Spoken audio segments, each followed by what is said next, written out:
What's up, everyone? Welcome to episode 20 of First and 10 with Foz, man. It's wild, man. 20 episodes. You guys have been hanging in there, man. I can't believe we've gotten through this many already. I can't either. I can't believe people are still watching. And this is the first one of the season. Not too finally, So yeah. 19 pregame episodes. Not too bad, not too shabby. So this Thursday, football is back, ladies and gentlemen. Thank God, man. I'm done with this hot weather. Done. I'm ready for hoodie and jeans.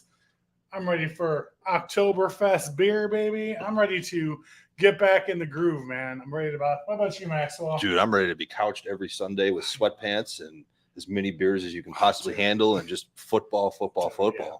Now, on the opposite of that, I can't wait to get back out to the tailgate, my friend, which on top of the home opener this Sunday versus Green Bay, it's our first and 10 tailgate of the year, man. And we've done some upgrades, which I'm going to get into later, but just can't wait for it, man. It's going to be awesome. So tonight we have a very special guest, very colorful guest, a wrestling guy. He looks pretty awesome. He's one of the coolest Packer fans that I know, at least. And there's not many out there in my eyes. Might be the only one. He might be the only one. I'm just joking. All right, guys, welcome to the show, Mr. Packermania. What's going on, brothers? Welcome, brother, to a First and 10 with Foz, sir. How we doing tonight, man? Oh, I'm doing awesome, brother. Can't wait for Sunday. I love it. Love it, man. Love it. All right. So, Brian, you're the man, sir. Out there in Green Bay. I mean, you've been doing so much. I met you through ESF, which we'll get into a little bit later. But let's just jump right in, man. I mean, obviously, you're a huge Packers fan. Duh. Obviously, you're a huge wrestling fan. Duh. Which one came first, man? Were you wrestling in Green Bay as a kid, or was it kind of like a mutual fall in love at the same time kind of thing? Well, it was a little bit of both. First, it was mostly about the sports. I still have a baby picture of me in a little Packer jersey and a Brewers uniform and everything. But growing up, I kind of fell more into love for wrestling for a while. Got a little out of football. I'd still watch the game with my dad and still cheer on the Packers, but wasn't following it as much. And I was really, deep into the Attitude Era with wrestling with Stone Cold and The Rock and all those guys. Man. Now we're talking. Yeah. But then going through high school, playing in football, that kind of made me jump back into my fandom for the Green Bay Packers and football altogether. And then they just kind of slowly meshed together. Graduating from high school, I ended up in college spending $70 on these Hulk Hogan boots for Halloween. And I'm thinking to myself, what am I going to do? They're awesome boots. They're awesome boots. I spent $70 on them. I can't justify one night with them. So I'm like, I'm looking over the costume. I'm like, if I eliminate a lot of this red, and replace it with green, there you go. I got this Packer Hulk Hogan, and that's kind of how it became. We're definitely going to get into that, man. I'm going to go piece by piece. Definitely. So back as a kid, I mean, obviously during the Attitude Era, you were growing up in the 90s, which was also the Brett Favre era of the Packers, correct? Definitely. So, I mean, was Brett Favre like your favorite Packer back then, or who were some of your favorite players growing up? Definitely Favre and Reggie. Favre would have to be my absolute favorite player. Just, man, I still remember him run around the Superdome at Super Bowl 31, run around like a kid, jumping in his lineman's arms when they won that Super Bowl. God, no matter what you want to say about Brett, nobody played the game with more fun than Favre did, and that just juvenated to me as a kid growing up, and I just loved him for that. And then he was the ultimate Iron Man. So, you throw both of those in there. I was always a Brett Favre guy. Unfortunately, it makes us all want to throw up, but I get it. I would be a big fan of him too. So when was your first Packers game that you actually went to? I didn't actually go into a game until 2007. It was Packers and Bears at Lambeau, Sunday Night Football, and the Bears won that game. But I was still 2007? That might have been the last time we beat them. Yeah, no shit. At least it feels like it, man. Shit. At least it feels like it. And I still remember the aura of Lambeau Field and the game day experience and the tailgating. And this one guy dressed up as Abraham Lincoln walking around with a Bears flag. And it just bothered me so much, especially like right at the end of the game. He walked right by our What's wrong with Honest Abe, man? Come on. You can't hate on Honest Abe. But yeah, so after going to that game, I loved the tailgate experience and actually that whole game day experience that I missed out on throughout my earlier fandom. Dude, I really don't think you appreciate the tailgate until like you're probably in your early 20s, right? Like Sure. getting up, drinking, cracking some beers with the fellas, the grilling, the food, everything. That's more of like a little bit older than like a teenager thing, I guess. Like as you get into like the whole barbecue old man cutting the lawn type stuff. So that's the shit that gets us excited now as old men. Right. Oh man. Okay, so you went to your first game, you had a great experience. Now from that point, did you decide like, hey, I'm gonna start dedicating more time, more effort into watching the Packers and becoming like more of like a super fan? So I went to one or two more games. I for sure went to the following year, and that was my only time I saw Brett as a Packer. Then they lost to the Bears, which was heartbreaking.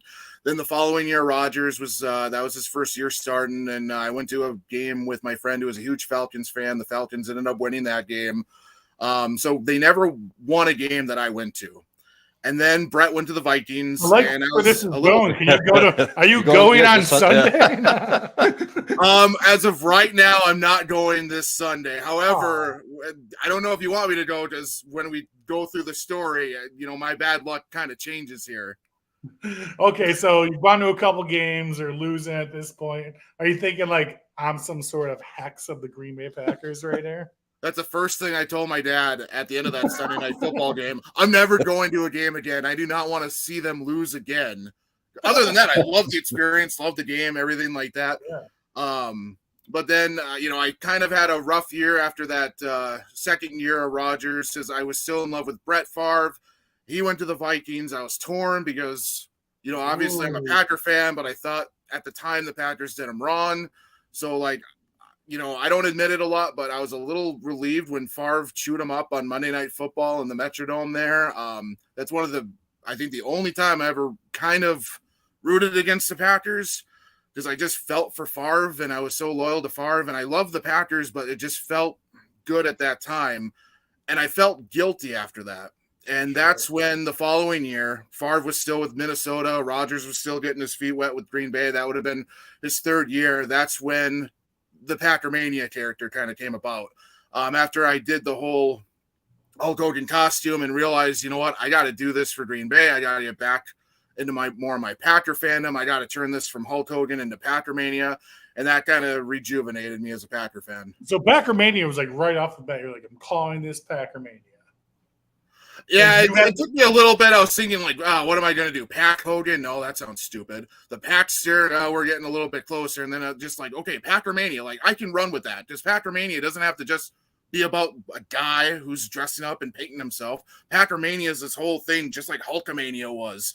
Yeah. Like Hulkamania is running wild and Hulkamania is going to live forever. And it's not just about Hulk Hogan. It's all about the Hulkamaniacs. And that's what I felt with the Packers. It's like, okay, it doesn't matter what I do. I can still talk to all the Packermaniacs out there. You don't have to like me, but you can like the Green Bay Packers. You can like the idea of this Packermania, whether it's the persona or just the idea of the personification of it. Obviously, I love it, brother. That's why I asked you to come on the show. It's a great get up. I love it, man. No, it's great. No, I love the get up. It's great. I got to skip back a little bit though. So, favorite Hulk Hogan era? Are we talking NWO or Hulkamania or? I'm not a huge Hulk Hogan person. Behind the scenes, but if you're talking character-wise, just character, with the Absolutely. mystique of the Packer or the Hulk Hogan of the '80s. Like I loved Attitude Era, or NWO Hulk Hogan in WCW, but like, I base a little bit of my attitude off of that, but with the mannerisms and the catchphrases of the '80s, instead of eating or taking your prayers or saying your prayers and taking your vitamins, it's eating your cheese and praying to Lombardi, brother. I love it, man. That's great. I love it. Does Hulk Hogan know you exist? To my knowledge, no, but there's a lot of people that come to TV and stuff for the Packers. I mean, you're on social media all over the place. I mean, and we'll get into more of that type of stuff. But I mean, like, you would think like you kind of could have ran across you by now, or somebody who's like a friend of him's like a Packers fan, like, brother, there's a guy dressing up like you at the Packers game every game, or something like that. Like, I don't know, if someone dressed up like me, I think I would hear about it by now, right? And I run into a ton of people either at the games or at the drafts and stuff, and they're like, "Oh, we were just at Hulk Hogan's restaurant in Tampa and this and that." And I just figured, like, he probably doesn't know about me because I haven't been like summoned to court yet for infringement or anything, and that just seems like the thing you would do. But I'm sure somebody may have said Packermania. You're stealing my shit, brother. Oh, that's funny. Commander Nash just met him. Surprised. I would be surprised if he didn't say something to him about it. Oh yeah, he was just down there. Yep. Yeah, he was just down there and met him, got his autograph and everything. So, oh yeah, man. So on top of the character, like you said, Packermania, it's not just about you. It's about everyone. It's about a whole bunch of things. I think that really leads into what you're doing for children, what you're doing for charity, things of that nature. So why don't we dive right into that, man? Like, you do a bunch of charitable efforts, which I think the people should know about. So the big one that we're focusing right now is the Packermania Scholarship. My love for football wouldn't have come if I didn't play football for Iron Mountain High School, which is up in the Upper Peninsula of Michigan. You would think, it's in Michigan. It's very Detroit Lion heavy. Since it's the UP, we're actually more closer to Wisconsin and Lambeau. So it's definitely a heavier Packer population up there. But I always wanted to give back to the school. And after the pandemic, when I missed an entire season as Packermania, that's when I really needed to just get everything into gear here with my charitable efforts.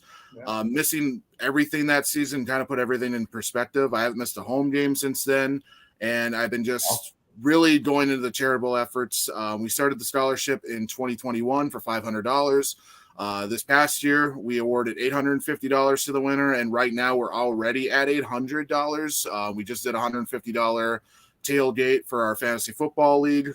Okay. And right now we're tracking that it's probably going to be at the very minimum $1,000 this year. So that's been a great effort, not by just myself, but my team and everybody who's donated. We've also given back to the Special Olympics of Wisconsin.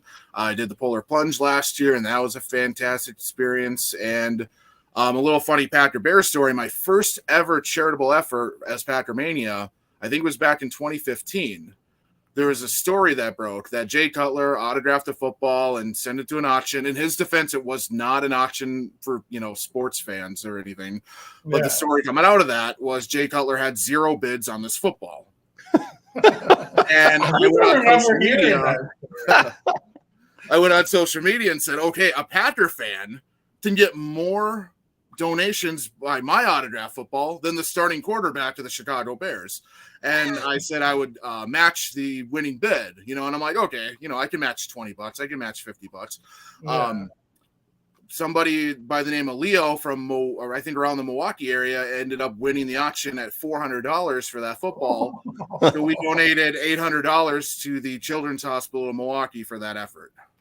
Oh man! In fairness, I would rather have your autograph than Jay Cutler.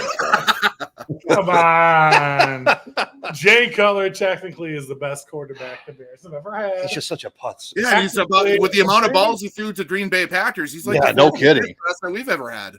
The guy was delusional. He was on his ass every other play. He had no offensive line. Just ghosts everywhere. Yeah, never saw any of those green jerseys ever.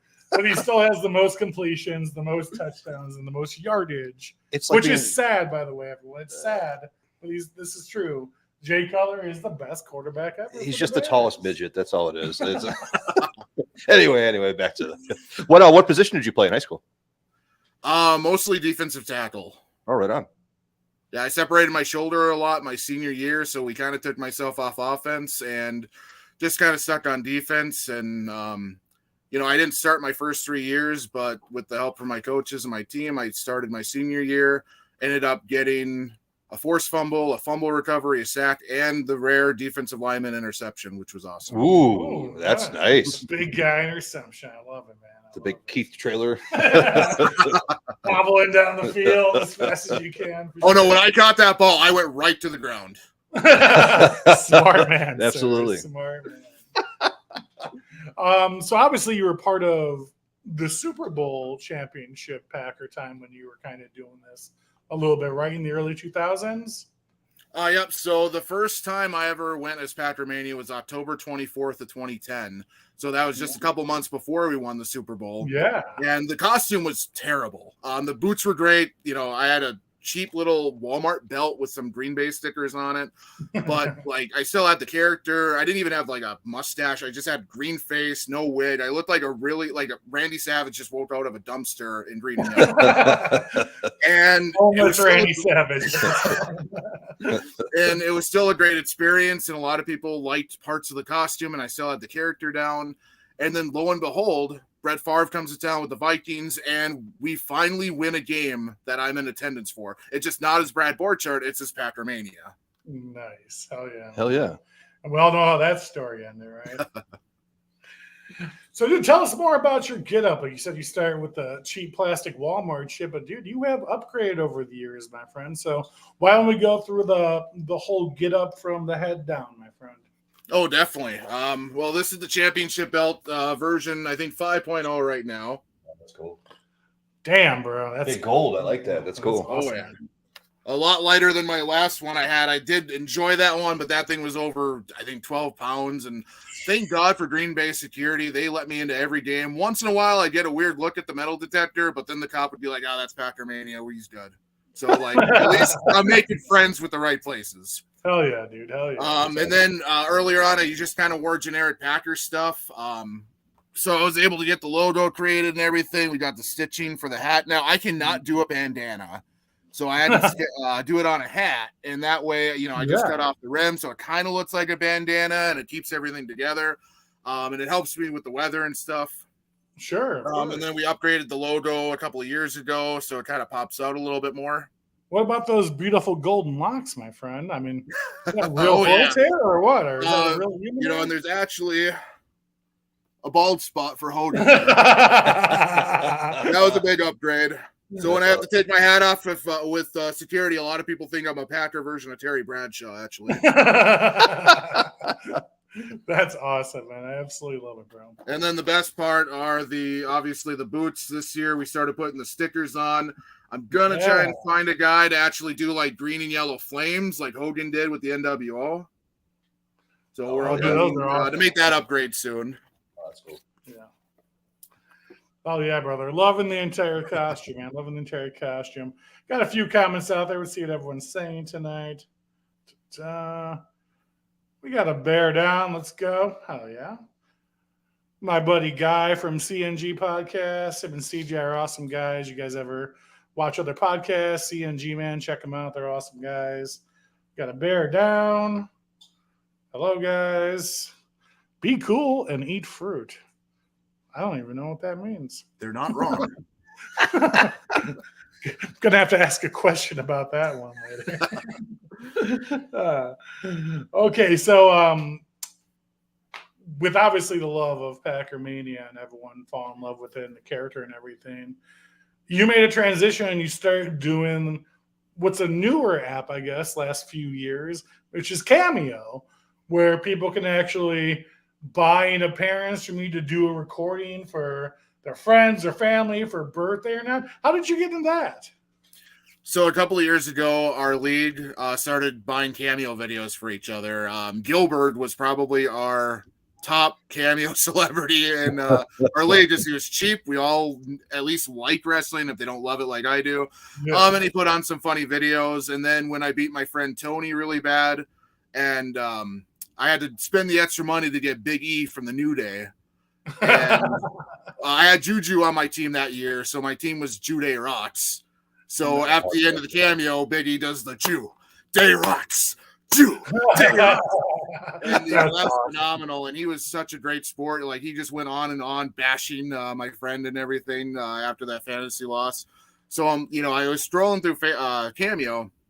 And I saw there was like 2 or 3 super fans on there, not very much, but I'm like, if they can do that, I got the character down, and I was thinking about doing something, just posting on Facebook. Hey, if you want to donate to, these causes, pay me and, I'll do a video for your kid or birthday wishes or whatever. But I kind of wanted a middleman to help handle that. And plus the better advertising that CAMEO presents and putting me out there.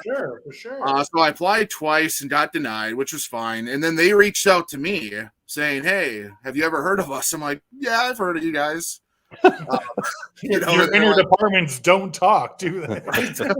Which is funny because 3 months ago, I got another one of those. Hey, do you want to join our cameo team? I'm like, well, I've done almost 200 cameos, but if you're going to, double my fee or something, we'll look into it. But yeah, we started that at the beginning of last year. So about July of 2022, we started that. And half of the proceeds that we make from each cameo video goes right to the Packermania project, and most of that goes to the scholarship or other things that we're doing. So that's been fun, and it took off a lot faster and better than I thought. We were starting to do like $5 videos, so I'm like, nobody's going to want this. And then like the first couple weeks, I'm like, oh shoot, I'm at like 23 videos. So, we started upping it and stuff, and now it's $25 for a basic video or $50 for a 24-hour turnaround. And we've done tons of stuff. Like right now, we're just getting out of the fantasy football drafts. I actually just did one today for a last-minute fantasy football draft. So those are really popular. Lots of birthdays, lots of retirements, and lots of, hey, surprise, we got you a Packer ticket, but we're not going to tell you. This guy's going to tell you type video. So that's been a lot of fun. That's cool. Have you ever gotten any like weird requests or anything like that? You know what I'm talking about. There have been a few that I've had to turn down. Do you want to talk to us? You want to talk to us about those weird ones? I'm trying to think like this. There's this one that I actually did, and they're like, okay, you need to just laugh. Oh, dude, I'm laughing already, man. I'm laughing already. You just need to maniacally laugh for a minute and a half. And then I can't remember the girl's name at the end, but then I had to say the message after that laughter. And I was just like, ooh, and then I would stop for a second, just randomly laughing for a minute and a half. I'm like, okay, if somebody wants to pay me $25 to do this, at least it's going to a good cause. Yeah. So that was one of the weirder ones. Some of them. What was the message at the end? I can't even remember. I just remember laughing for like the message wasn't look weird. it up It and tell me because now I'm into it. Now you're laughing for a minute and a half. Like, what'd you say afterwards? Like, yeah, it was something like I just said her name and like something with gotcha or something. Like the message was irrelevant at the end of that. It was just mostly the laugh. I was hoping it was something like super weird too. No, unfortunately, some of the weirder, worse ones. If it gets too vulgar, like I don't mind roasting somebody, and in the right circumstances, I will use language and stuff. But Packermania is supposed to be family friendly, kid friendly. So there's a few that I'm not gonna bash race. I'm not gonna bash somebody's sexuality. Oh yeah, no. So I'll respectfully message them. Hey, I can't do this part of it. If we want to change it up, I'm giving you a free message, so you can free message me back, and we can change the script, or we can just cancel it and you'll get a refund, and most of them will usually say, oh, that's okay. We'll reword it and we'll make fun of him for this. And I'm like, oh yeah, that's better. And there's just a few that, are like, well, you're woke and all that stuff. And you're woke. Yeah. And I'm like, oh, okay. No, I'm just not an asshole, sir. Right. But for the most part, it's been a great experience. It's been really fun just digging into people. And I made a lot of Bear and Viking videos over the last year. I think that's been the most. Unfortunately, the Lion fans don't come out on Cameo too much. They probably will this year with all the hype, but it's been mostly Bear and Viking fans I've been roasting a lot. Hell yeah, man. Hell yeah. I actually knew what Cameo was because I one time drunkenly messaged Drea De Matteo from The Sopranos on there, but I never heard back. That's a different podcast. You, different podcast. So, speaking of being a good fan and doing the right thing and being proper, that leads us into ESF, my friend. You're a fellow ESF brother. Tell me about how you got involved with the ESF organization and became a Hall of Famer, sir. Woo-hoo. Yes, sir. All right, you don't got to. I wish I could tell you my origin story with ESF, but I honestly can't remember too much. I think it was mostly I saw him on social media and we just partying a lot, kicking back a little bit too much. There you go. So I think it was just more of a mutual acceptance. But since joining, it's been great. Doing the draft events and everything. I've met a lot of great, obviously you guys, Jonathan Cable, Spider Titan, Lucha Blue, Tiffany, like there's so many great fans out there, and being able to just socially connect with them, bouncing ideas off of them. That's been the best part about doing ESF and just being able to promote yourself and seeing what everybody else is doing. Just when that kind of got my brain rolling on some of the charitable stuff after I joined ESF. Yeah, that's a great thing, man. And almost every guest I've had from a super fan from another team has been part of ESF with every episode I've done so far. So it's been phenomenal getting all your guys' story out there, because almost each and every one of you guys out there are doing something absolutely amazing, which people need to know about, my friends. So definitely a great organization. If you guys don't know what we're talking about, Elite Superfans, go check them out on Facebook. Tiffany is absolutely amazing. And if you guys are just looking for connections with other fans throughout the league, can't think of a better place, my friend. So I was there when you got the Hall of Fame this last year. Tell me about what that meant to you, man. I mean, you were super pumped. You went on stage, gave a speech. So what does that mean, you being an ESF Hall of Fans now? It means the world. It's not just recognizing me, because that's not about that. It's recognizing my efforts, and that's the main reason why I keep wanting to push Packermania to the next step.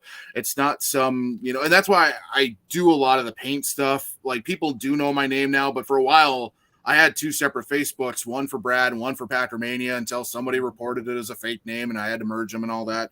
Because it's not about Brad Borchardt. It's not about the guy who dresses up. It's about what Packermania can represent, not just for the Packers, but for all the other 31 NFL teams. Most fans don't get the experience to meet a lot of the players or the personnel with their favorite teams, but the super fans, and no, the super fans aren't more important than any other fan. I don't want that to be the perception either, because I know some phenomenal Packer fans who have never set foot at Lambeau or have never been to a football game, who have never dressed up. It's not about that. But when you're able to take, what we do and put it on a platform and reach out to those people who may not be able to reach out to those players or the team organization, and be able to help out and be there and be a representation of the team, or maybe if you're not even helping them financially, you're helping them have a better game day experience. I take about, I want to say I'm close to 1,000 pictures at games or, at the NFL draft. And if I can take 30 seconds to make somebody's game day experience just a little bit better, that's the whole point of this. Oh yeah, man, totally agree, man. And I get it. Like, there are super fans out there who love their team and support and do everything they can, but doing a podcast or dressed up in a costume and going to every game and tailgating and doing all these things just isn't in their cards to be able to do. So yeah, totally agree with you, man. Totally agree with you. So truthfully and honestly, and don't say it that we want to hear it, what we want to hear, but are the Bears still the Packers' biggest rival, or is it the Vikings or somebody else? Or it's got to be the Vikings, right? I mean, I still feel special going to a Packers-Bear game. It doesn't really matter the records. I think that historical importance is enough to drive that rivalry.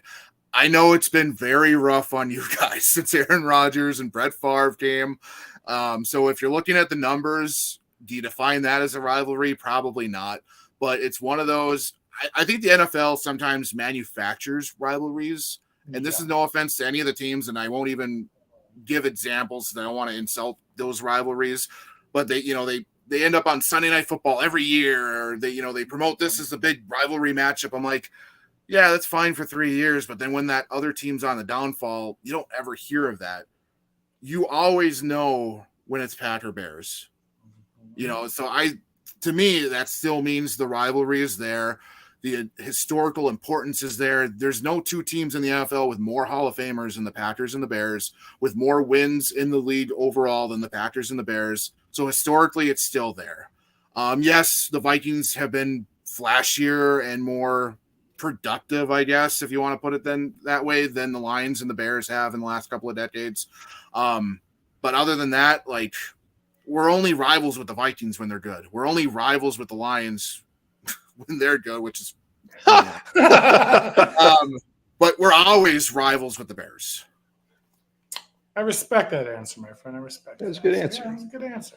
So do you think how the Packers and Rodgers, that whole divorce, I guess we'll call it, do you think it was handled correctly by both sides? Or I think it was handled incorrectly by both sides at the beginning. and you almost had to rip the Band-Aid off at the end. So at that point, it was handled well with both sides. But man, and I love Rodgers, and I can't wait for him to come back, and I can't wait for us to retire the number and for him to get a standing ovation at Lambeau like Brett did and all that good stuff.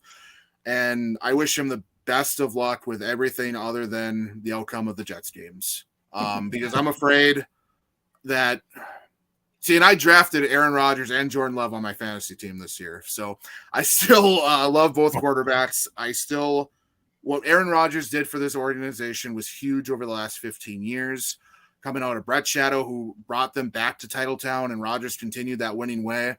I just don't want it to be a Peyton Manning situation where Rodgers wins a Super Bowl with the Jets like Manning did with the Broncos, and you never hear of anything with Manning and the Colts. I want Rodgers to come back to Lambeau and take his rightful place. So unfortunately, I am rooting against him in that regard. But overall, I hope he's happy in New York. I don't agree with maybe some of the situations, and there's stuff behind the scenes we'll never know. I'm sure Green Bay screwed up a lot because this happened 15 years ago with Brett.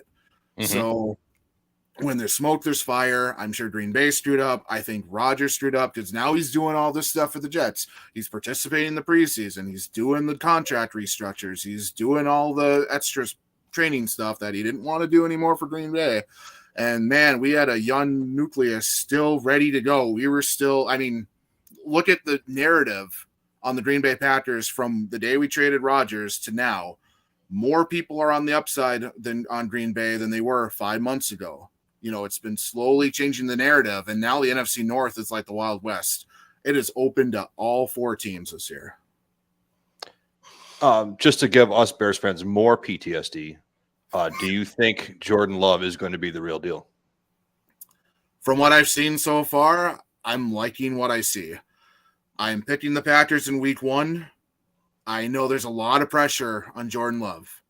There's a lot of pressure on you guys. We're going into a hostile environment where those fans, where those fans, the players, the team, they want to change the narrative. Aaron Rodgers, quote unquote, owned you guys.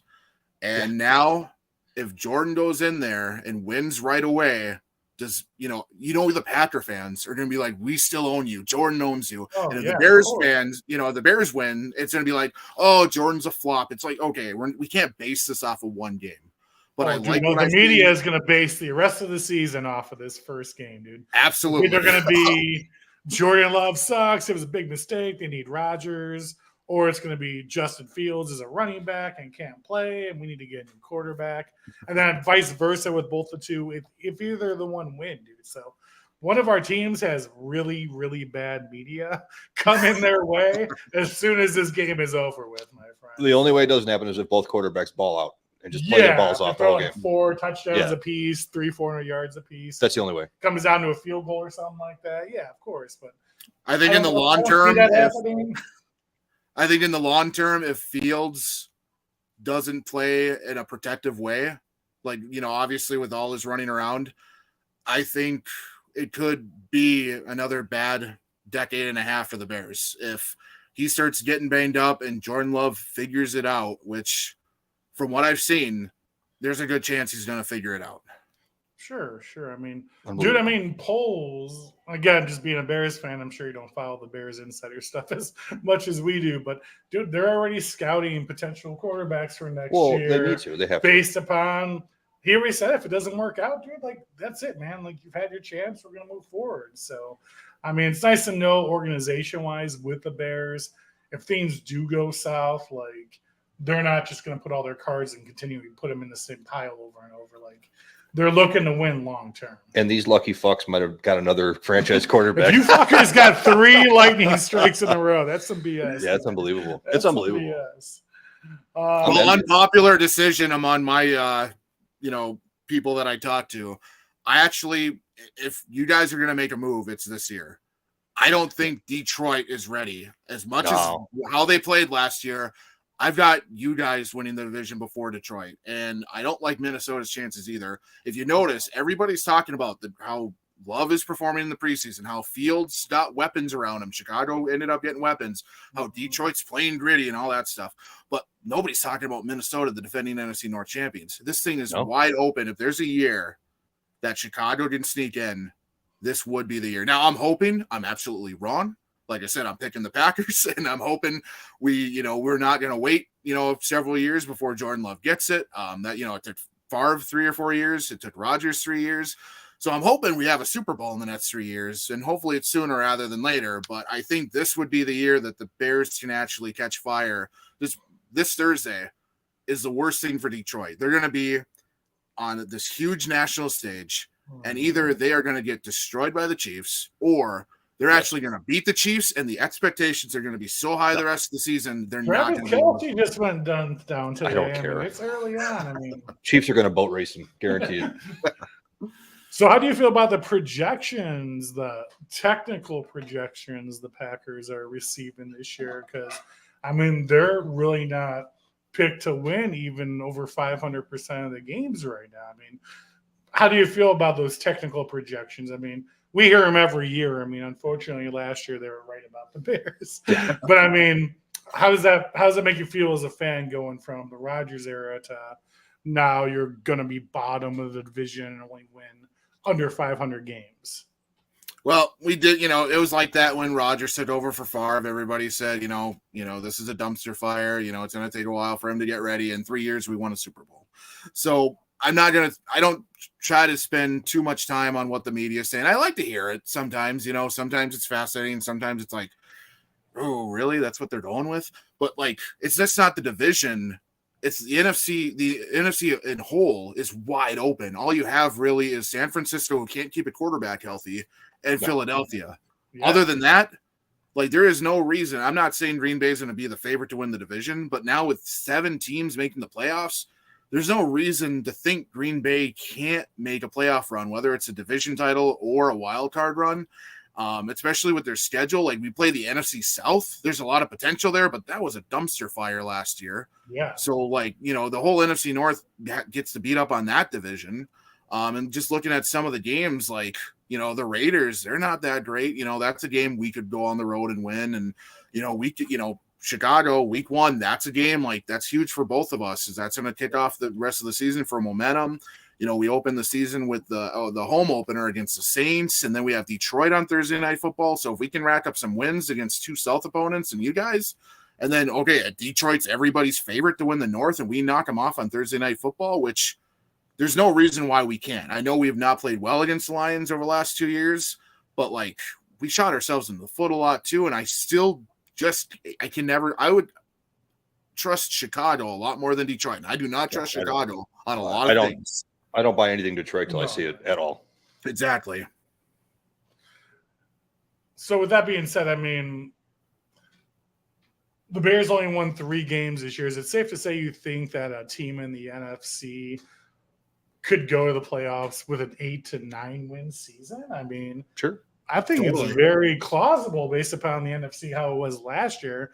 We talked about almost for the last 2 years now, we want to see a Super Bowl of 2 AFC teams. I want to see Kansas City versus the Bengals or Kansas City versus the Bills. The NFC is wide open, man. I think there's a lot of options for a middle of the road team to perspire and get to a championship game, to be honest with you. Definitely.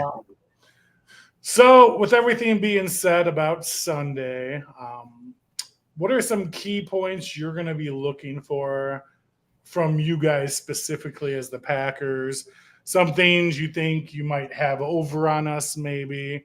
And then obviously you're going to pick the Packers to win the game, which is fine. But realistically, analytically, what do you think the type of game it's going to be? What score is it going to be? I'm really excited to see what our offense is going to look like. I know we're going to want to pound the ball. I keep thinking that this offense is going to kind of turn into more of a Tennessee type offense with LaFleur and his ties with that team. And we've got Aaron Jones and Dillon. And then, there are the rumors that we were trying to get Taylor in a trade and stuff. But man, we have the one thing I will take from the preseason. I've never seen this team as fast as it is now. So I'm really excited to see what these young receivers can do. We got Reed from Michigan State, and then we've got Watson and Dubs from last year. There was just so much speed. I don't know, and if you think about it, Love spent more time with these guys than Rodgers did over the last 2 years. So he's got that relationship down. So I don't think it's going to be as bad as these experts are saying when it comes to finding a rhythm. If anything, I think it might hurt them a little bit later on in the season because there's not a lot of tape on Love. There's not a lot of tape on this offense. I think we can surprise a lot of people. So I think out of the gates, we have the potential to really do well offensively. Defensively, we had all the potential in the world last year and we blew it a lot of times. And I'm hoping that defense is ready to play.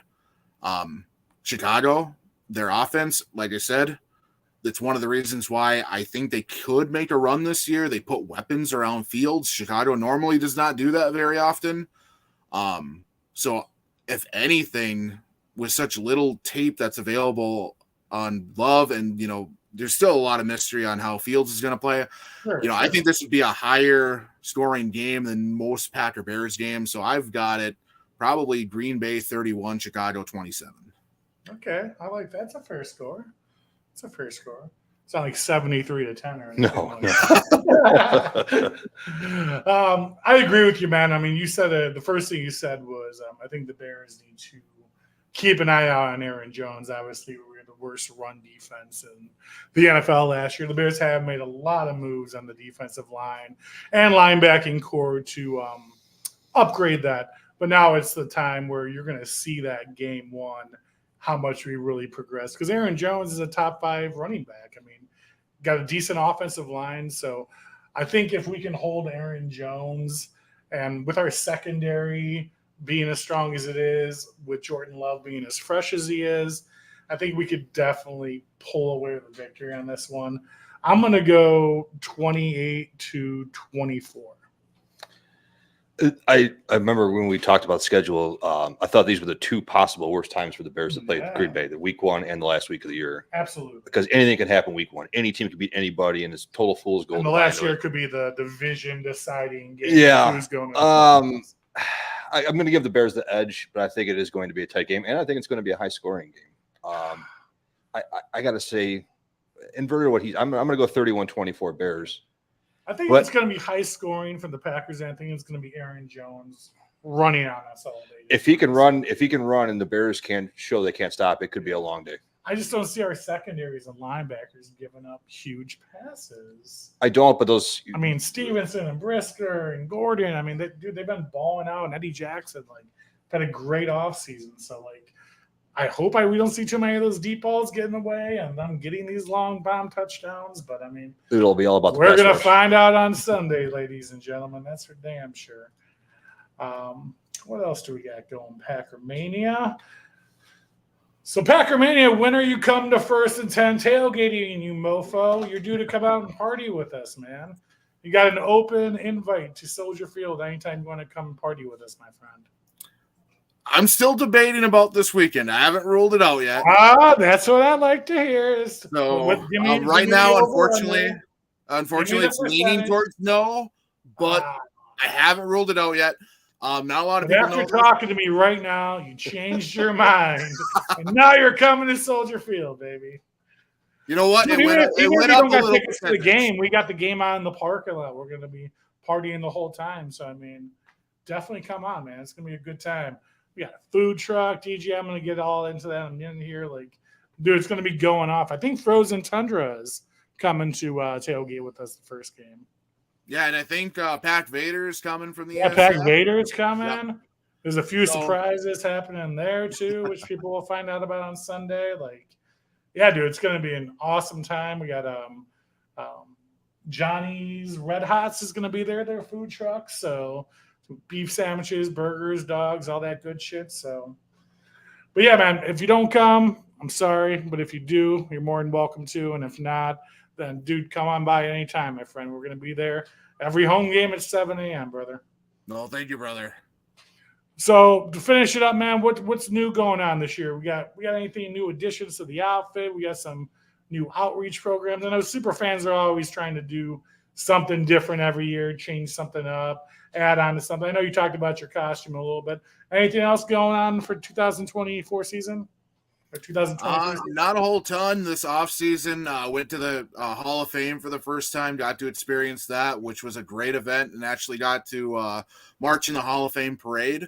So that was an experience of a lifetime. And then we went to one of the youth centers there and helped with a bunch of the kids doing school supplies and handing out stuff, which was just a phenomenal experience. That's the one, like, I love helping all sorts of different causes, but when it involves the kids, that's my number one go-to. Now, are you part of PFUFA also? I am not. I was invited there as a guest this year to kind of experience it, though. So, been kind of working with them a little bit. So, yeah, man. I mean, I know they do a ton of stuff, and it's just like similar organization as ESF, things of that nature. I mean, I know they were kind of originators back in the day, and I know they have a lot of like the classic Hall of Fame fans, and I'm friends with Bearman, who was just on the show, and he was down there for the PFUFA stuff, man, and he showed me like this 10-page itinerary that was like down to the minute, like go to the bathroom and eat lunch, like of like the entire weekend, dude. So I mean, that was absolutely crazy, man. So I mean, guys who are doing that right now, man, I mean, that is a strict schedule for that weekend. That's for damn sure. Yeah, they definitely had a lot of great events, and it's great to be able to be involved in multiple groups, whether it's whole NFL groups like PFUFA or ESF, or even just Packer groups like the Ultimate Packer Fan Connection and the Diehard Packer Fans. There's just so many great groups that, to participate with different causes, whether it's more local, whether it's more country, over the country and stuff, whether it's helping other teams out. It's just great being able to just not do it on your own all the time, being able to just help with these groups and just seeing what you can do better, what you are doing better, everything like that. It just kind of puts everything into perspective for you. So yeah, that's definitely a great experience being with all these different groups. Other than that, the newest addition to the costume was the championship belt this year. I debuted that at the draft this year. It's beautiful, my friend. Been to the stadium yet? Well, no, it's been to the stadium for the shareholders meeting because, as you know, I am an NFL owner, brother. Don't get me started on this, Brad. I'm trying to be nice. I'm just joking. No, dude, that's awesome though, man. So how do you feel about those new? Obviously, you just got that, but then like the NFL belts just came out, those new like $550 belts. Did you see those bad boys? What are you thinking about those right now? I did. I almost bought the Packers one, and it was one of the first ones to actually sell out. But I'm happy I missed it. It's a good looking belt, but I don't want to be carrying around a belt. Custom made too, brother. Custom made's always better, man. Exactly. I don't want to be walking around with a belt that all these other people have. This costume is unique. I don't not wear Packer stuff because I'm not trying to make it about Packermania, but I like to have somewhat my own branding because I've noticed other super fans, when they do get on TV and stuff, they got to blur half the stuff because it's NFL logos and stuff. Yeah. And really, I think the only G on my costume are the gloves, which you can't tell if I don't put my hand like that anyway. Yeah. So I kind of like doing my own branding and stuff and having the custom belts. Like the last belt I had, that one was completely custom made. This one they did make a few of, but it's kind of shady. I bought it on eBay in Pakistan. Didn't think I was actually going to get it, but it turned out great. But I know that one's going to be a rare one. Notifications of all symbols and shit. You're like, I'm never getting this thing. No, that's awesome. But other than that, not a whole lot of new stuff this season. Just heavily promoting the scholarship, and then you just never know what comes out of the blue. Like last year, this child named Cole kind of fell into my lap. He was battling cancer. He's a kid from Arkansas, huge Packer fan. Somebody reached out to me on CAMEO to tell me about him. So we took some of the money from CAMEO and we sent him this big $300 package. I went to the Packer Pro Shop and bought a whole bunch of things for him. So some of this stuff is, spur of the moment, off the cuff type stuff that we do with the Packermania project too. So some things we plan out and some of it's like, hey, that's a great cause. Let's go do it. Hell yeah, man. Well, you don't need to go too far off the road, brother, because what you're doing is right on track, my friend. No, Keep on doing what you're doing. Couple more comments before we leave. We're going to eat some goddamn cheese on Sunday, everybody. Yes, we are. Yes, we are. How long does it take to get dressed up, my friend?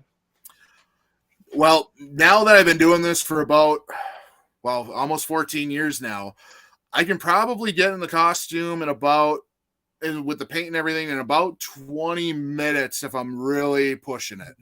Nice, man. Nice. If I really want the thick coat of paint, probably more towards a half an hour to 40 minutes. But if I need to get out the door, I'm probably good to go in 20 minutes. I actually get ready here at my house, which is an hour and a half away from Lambeau. So I drive all the way down like this.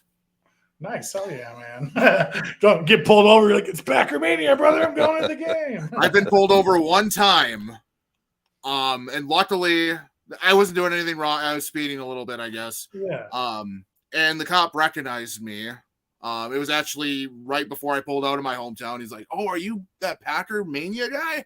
It's on my shirt, but I'm like, "Yeah." And I'm like, I pull out my driver's license, and I'm like, "Do you want me to take my glasses off? I'm not going to look like, my picture ID too much." He's like, "You're good. Just slow down." I'm like, my face isn't green on my driver's license. All right, my boy Luch, what's up, sir? Dude, Luch is a big horror movie collector guy, dude. I gotta show you his shit. He's got like 5,000 Myers masks and stuff. Oh, no shit. I gotta show you. Luch, you're the man. We're gonna talk about that later, brother. Hulk Hogan said, "Be cool and eat fruit on an interview," and 670 the score. Brad, you're supposed to know this stuff, man. You're Packermania, brother. Come on. You're damn right. ESF is where it's at, everybody. That's right. All right. Or a diehard fan like myself, doing it from a state where our team's not like a diehard fan. Bear fan, New Jersey. What's up, baby? There we go. We got a great defense. Yes, we do. They weren't talking about you, Brad. They were talking about us. Yeah, dude. Tremaine Edmonds. Yeah, again, dude. All mighty upgrades on the defense this year. Doug Copes is with me going 31-24, baby. And, dude, I got a guy who makes custom belts here, Capital Championship belts, super belts. So if you're looking to add your 6th or 7th belt, I got a guy for you. There you go. Brad, I appreciate you coming on the show, man. I usually wish all the other fans the best season and the best of luck to your team, but I'm not going to do that for you. Can't blame you. I still like you, though. You're still a cool guy, but I don't want your team to win this year, man. No, but I appreciate you coming on the show, Brad. You've been a great sport. We're all just joking around, having fun about our teams. At the end of the day, we're all fans of fans, though, where it's all about the games and supporting the team where you live and the team you love, my friends. So, Brad, thank you so much, sir. I hope to see you out at 1st and 10. Get a hold of me, dude, if you're going to come to Soldier Field. Like I said, we'd love to have you. If not, if you ever want to come down, man, hit me up and let me know. Sounds good, brother. I got one last message for all you Bear fans out there. Okay, here we go. Well, let me tell you something, brother. You better eat your cheese and pray to Lombardi, brother, because what you gonna do? What you gonna do when the power of Packermania runs wild on you? He's been practicing that all day. I know he is. You're the man, Brad. Best of luck, sir. Thanks, brother. Have a good night, man. Thanks, Thank man. you, brother. Thank you. Yeah, bro. Oh, man, that was hilarious. Hell yeah, dude. Good guy. All right. Moving on then to the Bears. The Bears this weekend. Bears. So we've been talking about our second string quarterback now for a week and a half, every fucking day, nonstop.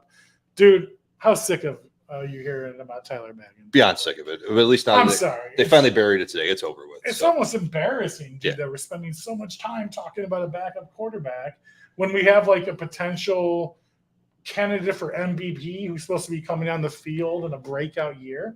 And we're talking about second string rookies. It just speaks to the nature of the horribleness of preseason media. Oh, like it just, dude, yeah, but we have other stuff to talk about, man. You know what I mean? Oh, I agree.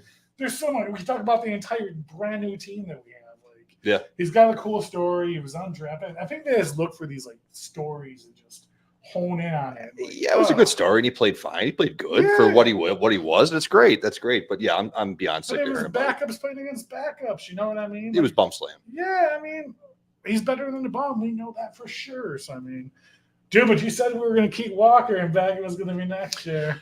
Were you surprised? I mean, we lost $2 million.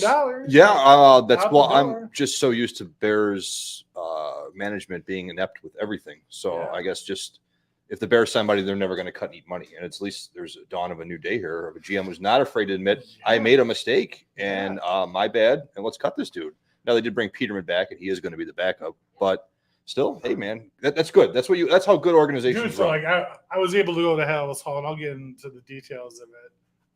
On Thursday, and Jeff Joniak interviewed Kevin Warren and Ryan Poles and Flew, and it was a great conversation. But they addressed some of this stuff, which we'll get to in a minute. But yeah, dude, about Peterson, they talked about that. And Peterman, yeah, Peterman, they had a great Peterman answer.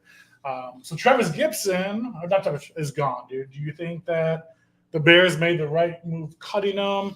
Could we have potentially got something for him?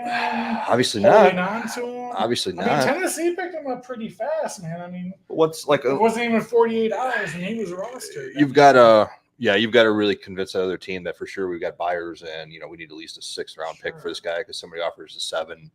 But obviously not. Everyone just waited to see who would blink first, and the Bears blinked first. And I think it was more of the money thing. I mean, he's not going to probably be a starter anywhere he goes. So $3-4 million for a guy to be backup. Dude, my thought is like Trevin Jenkins got injured right before this all happened with Gibson being cut. And then we gave up that 6th round pick for Feeney. For some guy. Dude, Feeney has a good track record, man. He's from Orland Park. He's a Bears boy. They're already talking about him being a great locker room guy. So, I mean, a lot of good things happening there. Hopefully he can bring that all and put it on the field and do his job. But, dude, I think, like, if we would have held on to Gibson, could we have got a 6th round pick for him? Maybe to get that back 7th, in his call of the day? If we were going to cut him anyways, I mean, it would have been nice, and that's wishful thinking, but obviously not. So the league wanted to wait because they pretty much knew that they were going to release him. So, I mean, it would have been nice. It would have been nice not to give up a 6th round pick for another offensive lineman because another one's hurt again. You'd like to see our depth built more in the draft there, or just by signing guys. I mean, that's a little worrisome. Pick it's worrisome. For next year for an injury at the beginning. Of the no season, doubt. Kind of a filler, but no doubt. But it would have been. You want to keep as many draft picks as you can keep. Depending how this year is going to go, the more you can draft, the better your depth can be. It's preferable than to be using one right before the season starts already. Yeah, dude, I agree with Facebook user right here. Gibson's a good player. He's going to be a good fit in Tennessee. I mean, sure. He had a really, really good preseason this year, man. Like, I guess that was my biggest shock is like they kind of put the defensive line on his shoulders when the season was kind of beginning. Yeah. And he was kind of coming out of like this supposed leader of a new squad on the line. And I just felt like they had a lot of high hopes for him going into the preseason. So they obviously think they have enough depth there and good quality players so where they came can down to it was scheme. Like I said, I was at Hallis Hall. They addressed all these issues, and it came right from Poles and Eberflus, and not so much Warren's mouth. He kind of lets those two do their job, and he just kind of guides them, which is really cool. I'll get into that a little bit more too, but they basically say he just didn't fit into the scheme of what the Bears are trying to do. He agreed that he was adapting into the scheme, which I think he was doing a good job, but he was still growing and he wasn't there yet. Sure. He never requested a trade. No. That was the biggest bunk of bullshit that was out there. That's just preseason guys making things up for clicks. Clicks. Dude, but even NBC Sports was like saying, like people you're supposed to be able to trust to give you factual coverage. Yeah. Was saying stuff like that. There was a lot of bad reporting. Yeah, it was a lot of bad reporting happening there because he never did. Poles even said that too. Same thing with the whole Mooney situation. That was completely made up. Whoever that guy, completely made up. That guy just woke up that day and decided just to write something on his Twitter. That was completely ridiculous. Dude, Ryan Poles said it made no sense. He was laughing. He's like, "What? When did this happen?" Like the Gibson one kind of made sense because they probably feel like they have a little depth there with all the signings and everything. But like the Mooney one, like that made no sense. You're one injury away from having a serious wide receiver problem. Yeah. So that didn't make any goddamn sense. Yeah. So when they were talking about the season, one thing they were talking about most likely when Jeff Joniak was talking about this year or next year, they said they're not thinking about right now. Mm-hmm. Every move they're making is for the future, for 2 to 3, 4 years down the road. Sure. If they have to get rid of somebody now who fits perfectly now, but not in the long-term scheme, they said they're going to do it because they're not trying just to be good now for a year or two and then go back and go through that vicious circle again. Sure. They're looking to build a dynasty, a franchise. They're looking to take over the North and not give it back, like they said. Sure. So really respected what they were saying and how they were going about things. And I think we got some good leaders behind us finally in the organization, which is something we've never had. No, since that's you and I have yeah. been alive pretty much. Like you said about the PJ Walker thing. If Yeah. Jerry Angelo or Ryan Pace was still there, they would have played him because they paid that guy him. is Yeah. going to stay there. They're not getting rid of him. Exactly. So 100%, dude. 100% agree with you. So, I mean, I think that really showed the regime we're dealing with. Yeah. They'll put their tail between their legs and bite down on some money Sure. just to do the right thing for the team. Absolutely. So, again, dude, like I said, great leadership behind the scenes there. Really excited. Obviously, they're not in the field making the plays or having to follow through with their talents. So, I mean, you can only lead them so far. Let's hope the players take it the rest of the way this year. So getting into the Green Bay game on Sunday, what's your keys to success, Maxwell, for the Bears being victorious? Oh, I think you hit on it earlier. The defensive line stopping the run and getting an actual pass rush. I think that's the biggest weakness still on defense is the line. That's going to be huge. I mean, you don't want to let this young kid get comfortable. Ryan Poles was asked by Joniak, where are you most confident right now with the entire Chicago Bears team? Without hesitation, he said the defense. Sure. He said the defense is the defense of old that he remembered being a rookie, seeing out there. They're loud, they're crazy, they're laughing, their camaraderie's really good together. He said they're loud, they're going crazy on defense. Like he said, it was like back during like that Urlacher, Briggs, Tillman era that he started to get that vibe. And he said he hadn't seen that or felt that in a long time at Soldier Field. So, I mean, for him as a GM to say I'm most confident in our defense right now, I think that means something because if he wasn't, I don't think he would have said that. No, and I think everything from linebacker back is great. I think it's going to be really good. I think the linebacking core is good. The secondary looks really good. Maybe a little thin at safety depth, but I mean, you've got studs all back there. But Dude, Lewis has really stepped up though. You got Yannick right now who's going to be on the line. I mean, we'll see about the interior though, like Justin Jones and I don't know. I mean, I'd like to think eventually those two rookies are going to play, possibly be what you hope they are. At least one of them for sure. But I think it starts there. I just don't think they're going to play any games. I think if a defensive tackle or defensive end starts sucking or blowing plays or coverage, I think you're going to see them throw a new body out there right away. Like I don't think they're playing at all this year. No. No matter how young or inexperienced anyone might be. I mean, no, I agree. Yeah, I mean, we all bought into what last year was. We knew what it was, but now it's he's only got 2 years left on his rookie contract. We have expectations. This year. Yeah, I mean, not out of pie in the sky. I don't expect them to win 12 games, but I definitely expect them to show much improvement everywhere this year. A lot of people swallowed the 3 wins only last year with a grain of salt. Dude, that is not going to happen this year, dude.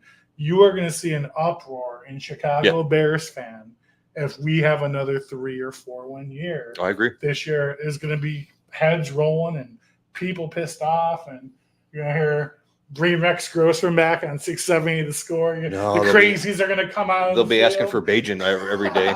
Put in Bajan. He's put in that. Dude, exactly. God. Bring back Orange. Bring back Orange. I'm telling you, because this is going to be a passionate year, dude. I can't remember any year easily in the last 10 plus years to where people have been so pumped for this season, especially opening up at home versus Green Bay, like new quarterbacks, new system. Like the last time I could really remember, it was probably the second Mark Trestman year, like when they were supposed to finally figured it out and they got Jay all his weapons. Dr. Death? Are we talking about Dr. God, Death? And then you get steamrolled every game. Yeah, that was. I mean, that's the Canadian superhero coach, Dr. So Death. awful. So that was probably the last time really there was expectations and excitement about, because after that the whole John Fox era was a disaster, and maybe the second year with Nagy with Trubisky, but. Yeah, dude, definitely a lot of excitement. Dude, my keys to success are very similar. Stop the run, stop Aaron Jones. Aaron Jones starts running on you all day and tiring down that defensive line and linebackers. We're going to have a long day. And then what Maxwell said, pass rush. We need to put the pressure on Jordan Love because we have the linebackers and we have the corners and we have the safeties to get out there and make plays under a pressured quarterback. Yep. But if he's sitting back there all day, lollygagging around, viewing the field – dude, we're going to be in trouble. We're going to be in for a long day. Absolutely. And I mean, we've kind of not really talked about it much. Justin Fields has got to show up too. Dude, Justin Fields definitely has to show up. I mean, I will say being at the Buffalo game for the third game of the preseason, I mean, it was the preseason, but I left there a little terrified. he threw in a double coverage when there was wide open people on the field like 4 times. He ran the ball when there was wide open people who he just didn't see. I mean, there's still development issues 100%. going down right now. 100%. I mean, near the end of like the first and a half quarter, White Run Fields went out, dude. Like, you could feel the tension in the stands of people just like, wanting to boo almost. Like, this looks exactly like last year looked. And we have our starters out there. We're not supposed to look like last year. Like, it's true. I mean, they're obviously not playing. You're not putting in a full game plan for the preseason. But it's. Dude, but we can only go off based on what we see. Oh, definitely, 100%. When you show us I agree with you. I'm pissed. Like, I'm definitely not concerned. Yeah. We'll see how it looks. Here. Again, another bright spot is DJ Moore, though. Yeah. I mean, DJ Moore did a curl route and then ran 25 yards after he caught the ball. Similar to what he did the first game when he caught that ball behind him in the backfield and then just like zoomed in there for a touchdown. So I think you're definitely going to see him be obviously the biggest playmaker on offense this year, but we definitely can't rely on him because how long is that going to last until he starts getting double covered? teamed? Yeah. And then we're going to have to rely on Claypool and Mooney and Tyler Scott if he's going to be in the mix this year. So, I mean. Yeah, and is Mooney. Well, I mean, we could keep going. I mean, is Mooney fully healthy? I mean, that too. I mean, he hasn't really looked great. Do we see much of Mooney this offseason at all? No. I mean, Tyler Scott really didn't do much. Claypool, no. I mean, no. So it's definitely worse. As fans, watching these preseason games, looking to see what we're going to have on the field this year, we didn't get to see a ton on the offense. No. I was hoping to see to make me more confident going into the year. I hope they make me shut up immediately come Sunday at 3:30. But dude, so do I, man. I hope they were just lollygagging around and going hard when no cameras are around or whatnot. Sure. Dude, again, just cautiously optimistic. Yeah. Every Bear fan out there, you should be cautiously optimistic too. It's been going on 39 years since we've had a Super Bowl. I mean, there's plenty of doubt for our team, but I mean, dude, we stick there and we go to the games. We love what we do, and let's just hope they pull through for us this season. Who are you watching closest in this game? Like, if you had to pick a player, who's the number one player you're watching immensely to see how they're doing? How's it not Justin Fields? Yeah, I mean, it's him, and then there's everybody else. So, I mean, it goes as he goes. If he plays great, it's going to go great. And if he plays awful, you're going to start hearing a lot of yelling, a lot of shouting, a lot of rumbling in this crowd. And then, Bears Monday on 670 will be nothing but bring in this Bajent kid. Let's see what he's all about. You know what's going to be. So just like we talked about, Packermania, he needs to silence immediately. He needs to silence it immediately. He needs to come out, play a good game. I'm not saying he's got to throw 400 yards every game. He doesn't. Not with his skills. But he's got to play good. He's got to play confident. He's got to show he can let it rip with the pass a lot more. Yeah, I feel like I said before. I feel bad for whoever loses his first game because they're getting completely destroyed in the media as bums, losers, need to make changes and fake promises and lies, no matter which team it is. Yeah, no, I agree. It's going to be a media sandstorm, dude. It's the biggest rivalry in NFL, the oldest rivalry. It always draws a ton of attention. So, dude, the Bears don't need that negative press right now, man. I mean, with that young squad out there, and a lot of them are flashy, I mean, you don't need them paying attention to the media and hearing all this negativity, especially Justin Fields, because that unfortunately could be the momentum going in for the next 2-3 games. Absolutely. Down the road, which we need that kid to be as positive as fuck. Just come out rolling. Hopefully, like that first preseason game, just immediately rolling. They need it badly. Yeah. Who's the breakout player of the game if you had to pick one?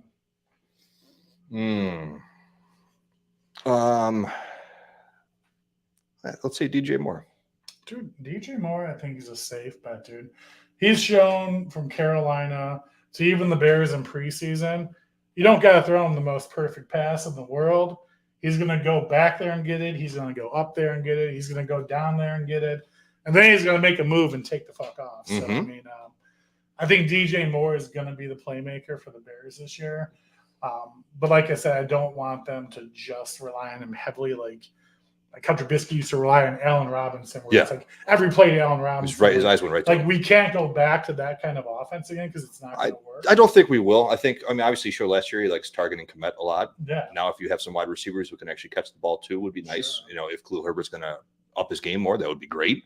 in theory, you should have plenty of wide receiver depth for guys to go up and get it. Hopefully we'll see a Chase Claypool sighting too would be. Dude, 100%, man. I would love the option to be able to spread the ball around, not just to one receiver throughout the game. Sure. Because, I mean, technically on paper, we have a ton of weapons, but we need to see those weapons in action, which we have not yet. No. So, I mean, a lot of question marks, hopefully all positive answers. Hopefully. So we gave our final predictions already, high-scoring game. So that's pretty much with that right now. Themes coming up with the Bears game, like I talked about at the beginning of the show. First and 10 tailgating, first tailgate this year. Definitely going to be off the hook. 524 South Wabash in the city, right off of Harrison and Wabash, right across the street from the art school. We're going to be there at 7 a.m. and the game starts at 3:30. So there's going to be a lot of sauced up people walking into Soldier 12-ish hours of drinking. Yeah. So we're going to have a DJ, karaoke machine set up, huge speakers, cornhole, raffles. Christian Mora, my guy from the Dolphins, is coming in for the game. Little sneak peek, he's going to be raffling off some custom-made Chicago Bears chains like we've shown on the show, like I have and a lot of other of our members have. Another new addition this year is we have a bar. Bear Mysterio built us a functional bar with tops and shelves, the whole shebang. So we'll have a bar going the entire time. Most importantly, if you're coming, make sure to grab a ticket. Brownpapertickets.com. Search the word FAT, F-A-T-T. Buy your tickets before you come. This is how we're figuring out how much food we need to have, how much drink we need to have based upon these ticket sales. If you don't buy your ticket and you show up and try to buy it at the tailgate, depending on how many people show up ticket list and how many we have to sell to people there, you may not be able to get food or drink because we might not have enough. So if you're going, don't hesitate. Go online and get that ticket. It's just $25, all you can eat, all you can drink. Doesn't matter if you have a cracker and a cup of water or 20 hot dogs. It's $25 no matter what. And like I said, Joey's Red Hot is going to be the food truck there. So burgers, dogs, beef sandwiches, I'm sure all the amenities. We're going to have a TV going on in the parking lot this year. That's something new also. 65-inch TV that's going to be doing the afternoon games at noon for all you fantasy football people out there, whoever wants to watch the earlier games. And then new this year too, we will be doing the game in the parking lot during the game. So if you don't have tickets and you just want to come party all day and then watch the game with us, there's going to be plenty of people in the parking lot still partying, not going to the game, who didn't have the $600 leeway to buy a ticket to this game. So we will be partying in the parking lot also. Any questions about this, reach out to me, reach out to any of the FAT members you know. But like I said, the most important to walk away with is buy those tickets, ladies and gentlemen. Do not show up without a ticket or you are taking a risk. After that, the second week of the season, we have a watch party that we're going to be going to. There's a chapter of Buckaholics, Tampa Bay Buccaneers fans that live in Illinois, and they are doing a watch party at Bannerman Sports Bar in Bartlett off of Route 59. So far, me and Bear Mysterio have been asked to be honored guests of the event. So we're going to be heading out to that in Bartlett. Anyone out in the area wants to come watch the game and hang out with us, we might be overswarmed by Buccaneers. I don't think there'll be many Bucs fans this year. And last but not least, week 3, we have our annual Veterans Tailgate in the city. This is a drive for all veterans. We're going to feed the veterans. If you're not a veteran, it's a $15 donation. We're going to have low-end barbecue there.